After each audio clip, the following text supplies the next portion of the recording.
They say love makes us whole, but what if love is just a mirror, showing us the pieces we've refused to face? Carl Jung called it the shadow, the side of us we deny, repress, or exile. It's everything we don't want to be, yet everything we truly are.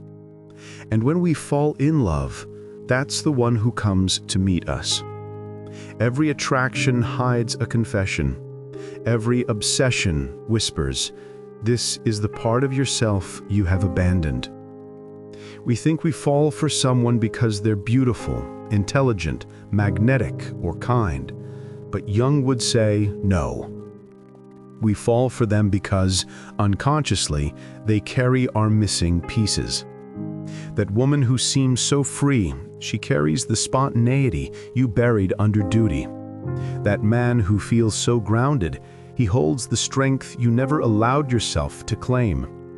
The person who drives you insane often carries the very emotion you've tried hardest to suppress.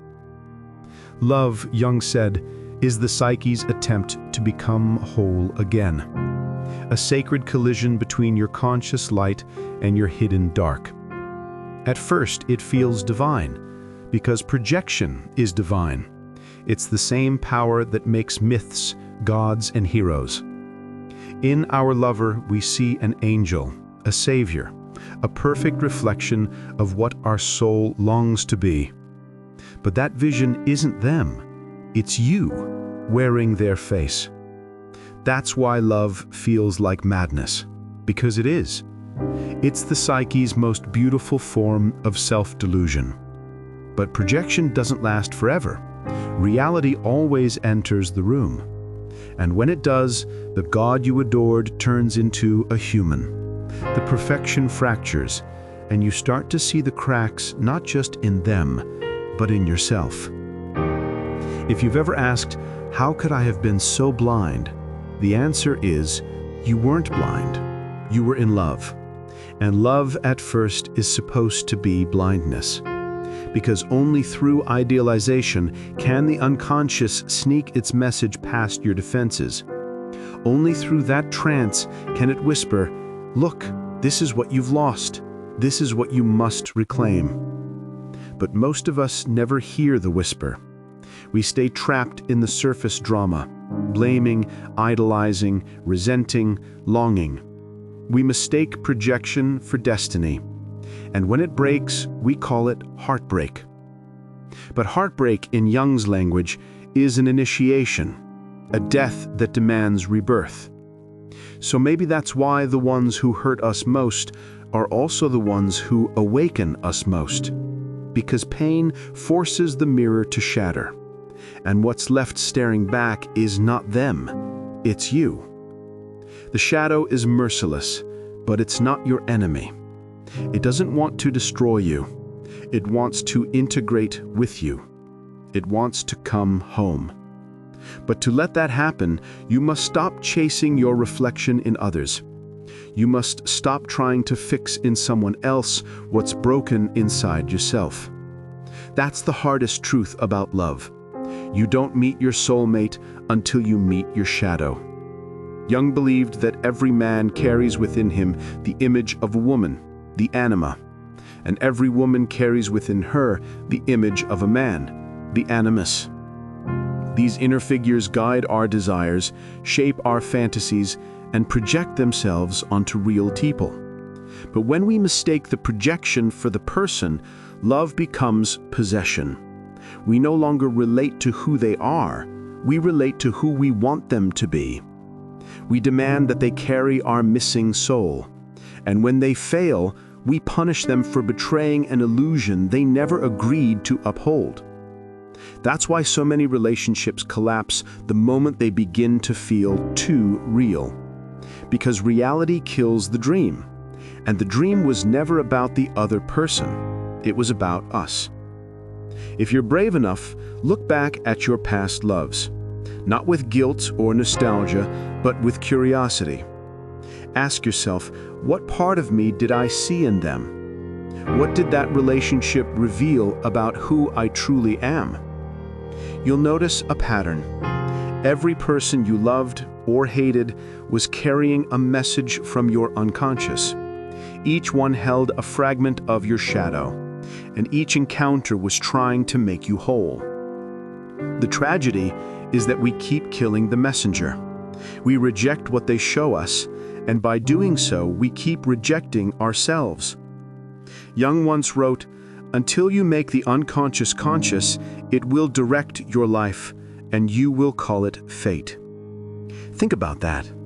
All those wrong people, all those endless cycles of attraction, conflict, disillusionment, they weren't random. They were mirrors. Sacred mirrors showing you what your ego refused to see. And until you face that reflection, love will always turn into repetition. The purpose of love is not happiness, it's transformation. When you fall in love, your soul is trying to evolve. It's trying to retrieve its lost parts through another person. That's why it hurts so much when love ends. Because a part of you is being ripped away, or maybe, finally, being returned. So if you're in pain right now, if you're mourning a love that broke you open, don't run from it.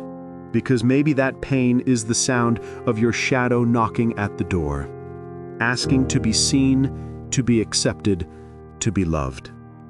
And until you learn to love your shadow, you will keep mistaking it for someone else. Love dies the moment it stops being a mirror, but it's reborn the moment it becomes a window. That's the passage from projection to presence, from fantasy to reality, from addiction to authenticity. Carl Jung called this process individuation, the path of integrating every lost fragment of your psyche until you become whole. And no experience forces that process quite like love. Because love, at its deepest level, is the alchemy between opposites, masculine and feminine, light and shadow, ego and soul, you and the other. But the paradox is this: before you can unite with another person, you must reconcile those opposites inside yourself. When Jung spoke about the Anima, the feminine soul within man, he wasn't speaking about romance. He was describing the part of every man that feels, intuits, creates, and dreams. And when he described the Animus, the masculine spirit within woman, he was naming her inner voice of reason, clarity, and direction. The tragedy of our culture is that most people have never met these inner figures. So we look for them outside. We project them onto lovers, partners, strangers, screens. The man who has not made peace with his inner feminine will chase her endlessly in the outer world. He will idealize women, worship them, resent them, and never understand why the cycle never ends. And the woman who has not integrated her inner masculine will either rebel against it or cling to it. She will crave a strong man, but fear his power. And in that conflict, she will lose herself. But when you meet your anima or animus inside you, when you make peace with those hidden forces, something miraculous happens. You stop projecting. You stop searching for salvation in someone else. Love becomes choice, not compulsion. Presence, not possession. You no longer love because you need. You love because you are. The modern world tells us love is about finding the one. Jung would say, no, love is about finding yourself through the one who mirrors your soul. That's why relationships feel like crucibles. They burn away illusion, ego, fantasy, until what remains is truth.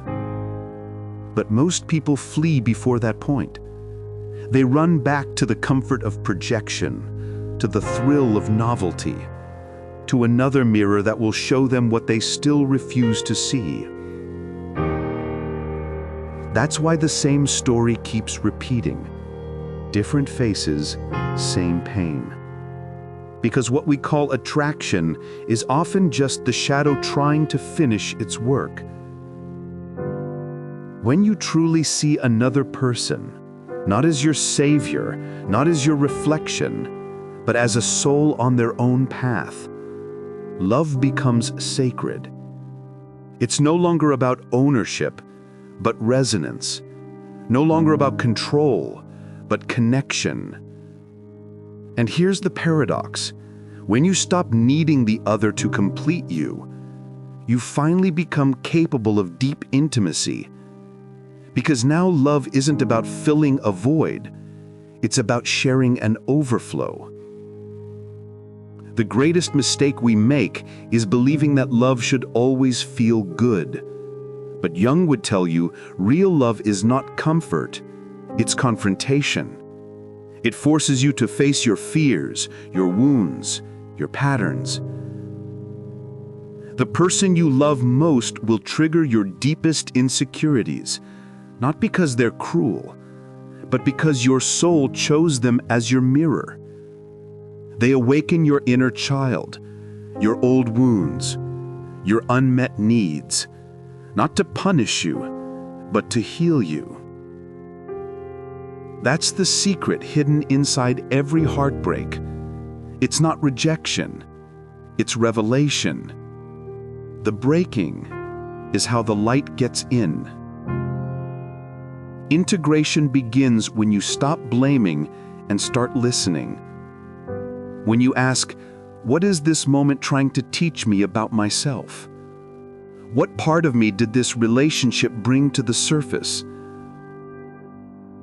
Then the pain becomes medicine. The shadow becomes a teacher. And love becomes evolution. Jung believed that within each of us lives two eternal forces: the Eros, love, connection, emotion, and the Logos, reason, structure, clarity. When those forces are at war, you live in chaos. But when they unite, you awaken your full humanity.